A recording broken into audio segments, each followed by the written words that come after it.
कृष्ण हरी विठ्ठल केशवा, हाच मंत्र मंत्र हा जपावा सर्व काळ. म्हणजे रामाचं भजन का करावं, कृष्णाचं भजन का करावं, केशवाचं भजन का करावं? काही कारण असेल ना शास्त्राने. एकेका देवाच्या नामस्मरणाचं कारण सांगतो भजन करा. एक जरी झालं ना आज रामाचं, तरी आपलं कीर्तन सफल होईल. रामाचं भजन का करावं? काय काय फायदा आहे त्या रामाच्या भजनामध्ये? महाराज, रामराया जन्माला यायचा असताना ते पुण्याच्या पोटी जन्माला आले. त्यांचा थोडा इतिहास सांगतो. भजन करा. विठाला विठाला.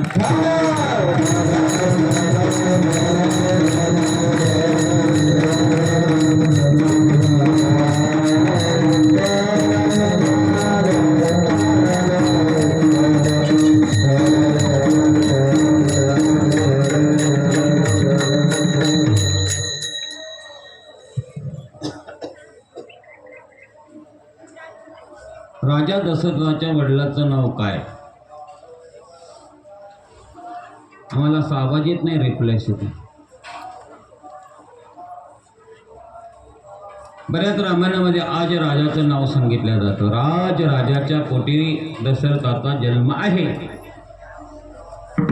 पण रामायणामध्ये राजा दशरथाचा जन्म जरा वेगळा दाखवला. रामाचं भजन का करावं याच्याबद्दल चिंतन सांगतो, ऐका.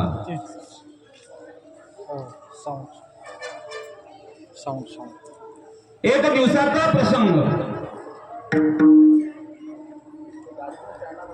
आज राजा तपश्चर्याला बसले असताना नामस्मरण चालू आहे. रावणाला लहर निर्माण झाली. मला युद्ध करायचं, पण माझ्यासारखा ताकदवान पाहिजे म्हणून त्याने नारदाला विचारलं, नारदा माझ्यासारखा बलवान कोण आहे? नारदाने 4 लोकांचं नाव सांगितलं. त्यामध्ये आज राजाचं नाव आहे. वासराव द्या. आज राजा तपश्चर्या बसले, नामस्मरण चालू आहे. रावण ताकदीनुसार आला आणि विचारला अयोध्येमध्ये, आज राजा कुठे आहे? लोकांनी सांगितलं त्या ठिकाणी जे मंदिर आहे ना, तिथे राजा भगवंताचं नामस्मरण करतात. आज राजाच्या नामचिंतनामध्ये विघ्न आणावं म्हणून त्याने पाठीमागून रावण आला. रावण पाठीमागून आला असताना आज राजाने कमंडलूत पाणी घेतलं आणि असं पाठीमागं फेकलं. पाठीमागं पाणी फेकल्याबरोबर रावणाने सांगितलं, हे पाणी पाठीमागं का फेकलं? आतापर्यंत जे लोक साधना करतात ते पाणी भागवती म्हणून पुढे देतात, तुम्ही पाठीमागं फेकलं. आज राजाने सांगितलं, रावणा पाणी फेकायचं कारण आहे. इथून 4 किलोमीटर अंतरावर एक गाय चरते आणि तिच्या समोर एक वाघ आलेला आहे. फक्त 10 फुटाचं अंतर आहे. मला इथून त्या वाघाला हकलता येत नाही आणि गायीचं रक्षण करता येत नाही. 4 किलोमीटर जायला वेळ लागेल म्हणून इथून पाणी फेकलं आणि त्या पाण्याचा प्रभाव म्हणले तो वाघ मरून पडला आणि गाय सुरक्षित ठेवली. रावणाने सांगितलं, कसं शक्य आहे? इथं पाणी फेकलं, 4 किलोमीटर अंतर वाघ, तो जाऊन पाय राजा. म्हणून त्या रावणाने पाहण्याकरता गेला. खरोखर रावण टाकणारा तो वाघ मरून पडलेला आहे आणि गाय मात्र तिथे चरते. परत आज राजाजवळ रावण आला आणि रावणाला आज राजाने विचारलं, कशा करता आला तू? ते म्हणले, काहीच नाही. जर पाणी फेकल्यावर जर 4 किलोमीटर वाघ मरतो तिथं आपल्याला भस्म केल्याशिवाय राहणार नाही. ते सांगितलं, नाही काही नाही. ठीक आहे. आज राजाला संतती नाही आहे. आज राजाला संतती नसल्यामुळे त्या असणाऱ्या रावणाने विचार केला, यांना संतती नाही आहे, ते आपल्याशी युद्ध करण्यापेक्षा शास्त्र पटईत आहे. रावण शांत झाला आणि रावण निघून गेला.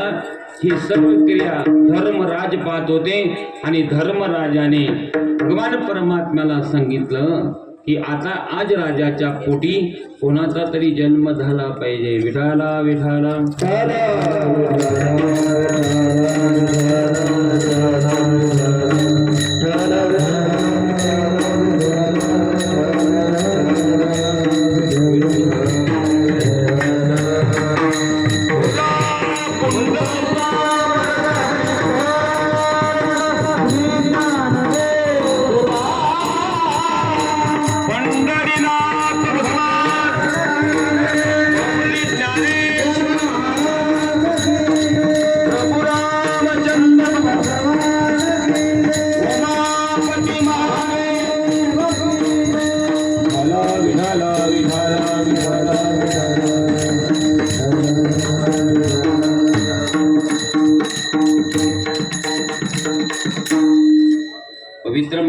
करमाळगाव क्षेत्रामध्ये गेले कित्येक दिवसापासून ज्यांचं आपल्याला या करमाळामध्ये अन्नदान होतं, आमचे परमार्थ स्नेही वसंत होई शहा या ठिकाणी त्यांना त्यांच्या चिरंजीवाने त्यांच्या नातेवाईकांनी त्यांना इथं आणलेलं आहे.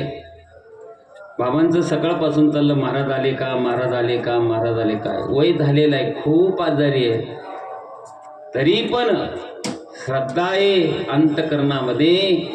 वारकऱ्यांना भेटावं, महाराजांना भेटावं आणि माझ्या रामरायाला भेटावं. वा झाला विठाला विठाला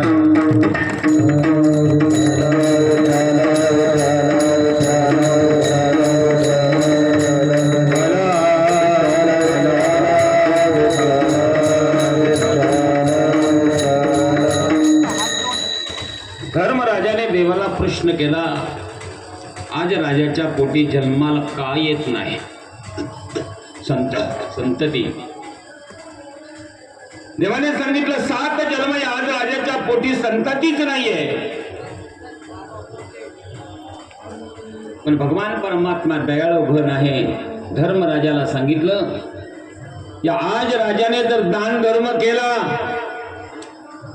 तर याला संतती होईल.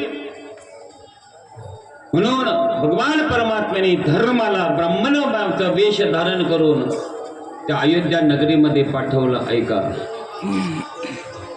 ब्राह्मण आले, त्यांची धर्मपत्नी समोर येत आहे. आज राजाला बातमी कळाली, आज राजा काही द्रव्य घेऊन, काही सैन्य घेऊन त्या ब्राह्मणाला देण्याकरता निघाले. त्यामुळे त्या ब्राह्मणाने सांगितलं, राजा तू हे सगळं मला द्रव्य देतो, हे तुझं नाहीये, हे सगळं द्रव्य जनतेचं आहे, म्हणून मला तुझं द्रव्य नको आहे. तुला जर द्यायचंच असेल तर मला तुझ्या कष्टाचं दान दे. आज राजाच्या डोळ्यातून पाणी आलं आणि राजा विचार करू लागला, काय करावं. रात्री वेशी पालट गेला, एकदम गरीबाचं रूप धारण केलं. राजा गावातून हिंडत असताना एक लव्हार काही वेळे गटवत असताना धर्मपत्नी दिवसभर भात आणून थकली होती म्हणून झोपली. याला ते काही ऑर्डर होती म्हणून द्यायची होती, त्याने ती येळ ठोकत असताना भाता आणायचा, तोपर्यंत त्या येळ्याला ताव यायचा. भाता बंद झाला, तो वेळा इथे घेतला की ताव संपत होता. काय करावं. राजाने पाहिलं, राजा जवळ आला. राजाने सांगितलं, मी आणू का भाता. चालेल ना, तुम्ही जर भात आणला तर मी 1 रुपया देईन तुम्हाला. राजाला राजाने रात्रभर भात आणला. सकाळी राजा निघाला तर 1 रुपया राजाला दिला त्याने. राजा घरी आला, स्नान केलं, पूजन केलं, 1 रुपया घेतला हातामध्ये आणि त्या ब्राह्मण व्यक्तीची पर्णकुटी त्यांच्याजवळ गेला. पण ब्राह्मण गावात गेले होते आणि त्यांची धर्मपत्नी तिथं होती.